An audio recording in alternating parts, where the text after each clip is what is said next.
Hi, I'm Roberta from Quilt Crafters Corner, and as a passionate quilter, I've experienced the joy of finding new ideas and techniques. Now, I'm on a mission to share those ideas with you.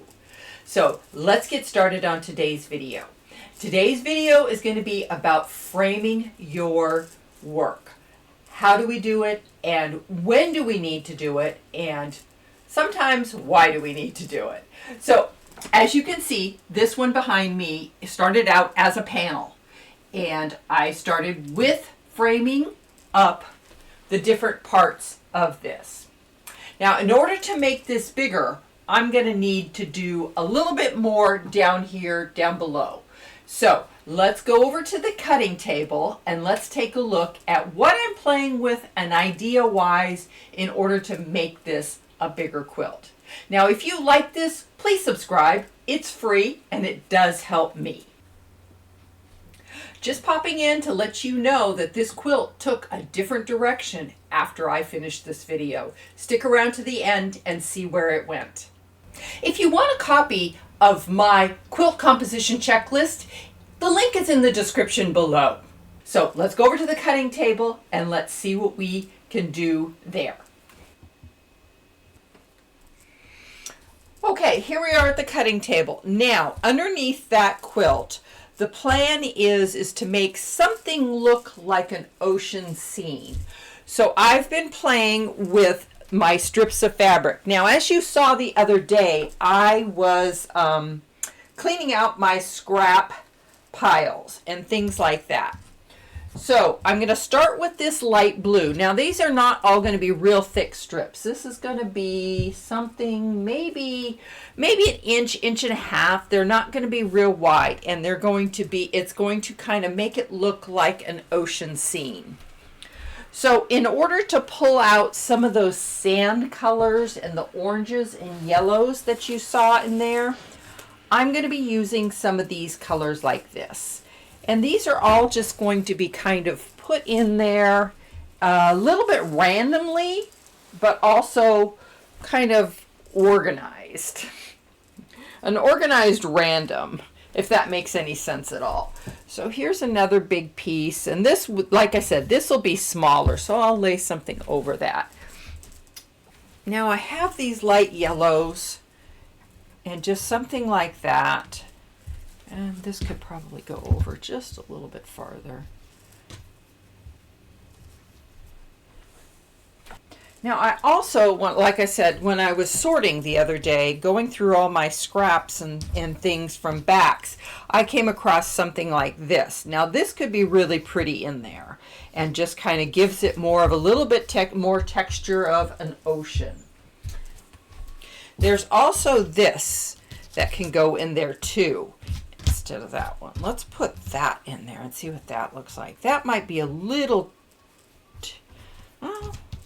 yeah, see, we could put that in there, and then maybe I'll move that down a little bit. Here's some blue. Here's some more of that orangish yellow that could go in there.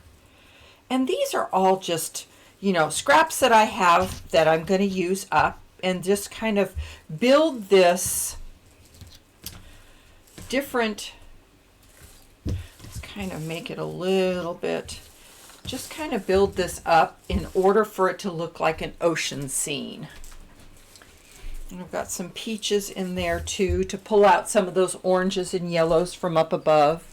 And now as I get down to the bottom, I'm going to start placing the darker ones in and putting some of these darker fabrics in just to kind of give this some depth. And this is going to start building up and building up. So there is kind of an idea of how I'm going to do this. And it's going to be more of a staggered look. I could stick another piece of this down in here. And just give this staggered look and add some of these fabrics that I already have. I need something lighter blue up there.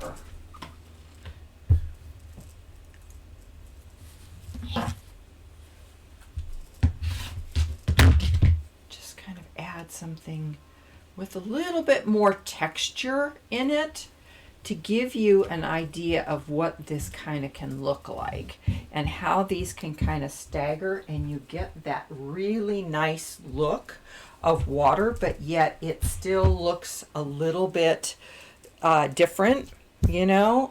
So this is kind of the idea that's going to go on the bottom of the panel that I have there.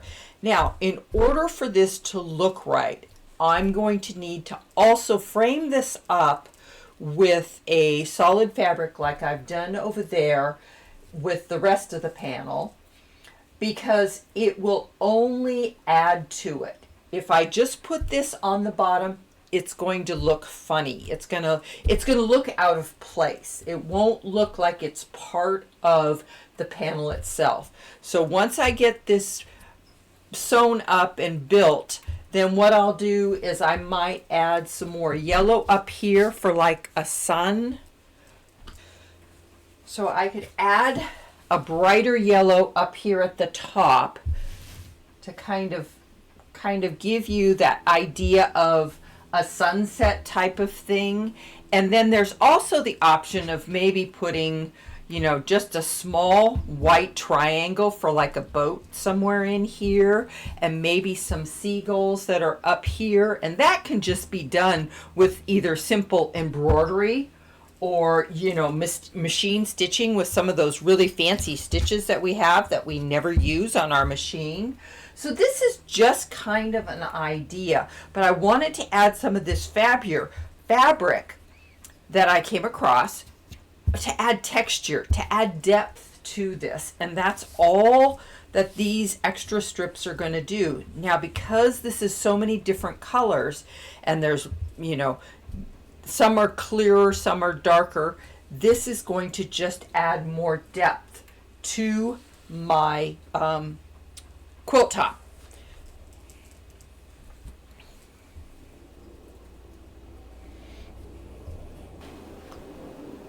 Now there's certain things to remember when you are framing up your quilt. I originally started this a while back and I wasn't sure how I was going to add to it. That's why it just started with the very large frames, and then I added these two pieces. I had this really lovely little seahorse that I thought would go well in with this and mix well with this, and then just framed it up with a different color.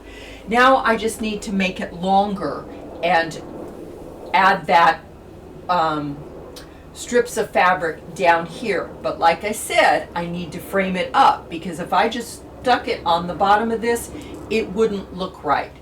And the other thing to remember, when you're framing up things, the quilt becomes the color that you're framing with. So because I framed it in a lot of blues, I'm going to have to kind of stick to that and stick to blues, because then it's going to all kind of flow together. This is all simple ways to make your quilts bigger, is by adding frames to them. And even borders. If I wanted to add a nice border to this, I could easily do that. Maybe something on one side, which will give it a little bit more length, it'll stretch it out, or maybe even something at the top that I could add at the top to this to give it even that much more length. These are all simple ideas to make your quilts bigger, but it's also ideas to make these panels that you have, or these elements here, stand out more so that you can see them.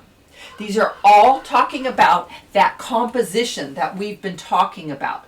How do you lay your quilts out to give them that nice composition so that your eye flows through all of these elements of the quilt? So when I build this bottom part, I need to be very careful that I don't make that the focal point that everybody's eye goes to first. I want it to start here and then move around to the quilt and then to the bottom. So these are all things that you need to think about when you're designing your unique quilts. Hi, just popping in to let you know that this quilt went in a totally different direction. When I started working with those strips, I did not like where it was going. So I'm going to do a part 2 on this to show you the new ideas that I'm going to add to this quilt. That's what quilting is all about. Having fun, experimenting, being playful, and discovering new ideas. So when I started to put the strips together for the bottom half of this, I was just looking at it going, there's something not right here. It just didn't feel right. It didn't look right. So I started looking at this top a little bit closer, and it's just not balanced. And I need to go take it back a step, take this apart, and then put it together and change the balance and maybe restructure this just a little bit. So in part 2, I'm going to show you the process that I go through when I'm putting things together. Now, I'm looking forward to taking this apart and seeing if I can get better balance and better composition in this quilt top. I hope you'll join me. I'm really looking forward to it, and it's going to be a lot of fun to do. So we'll see you in part 2. That's what I have for you today. Join me in the next one, and we're going to talk about finishing up these quilts, how we get them to the point of quilting and then binding. So that's what I have for you today. Thanks for joining me. I hope you look forward to the next one. I know I do. So I'll see you next time.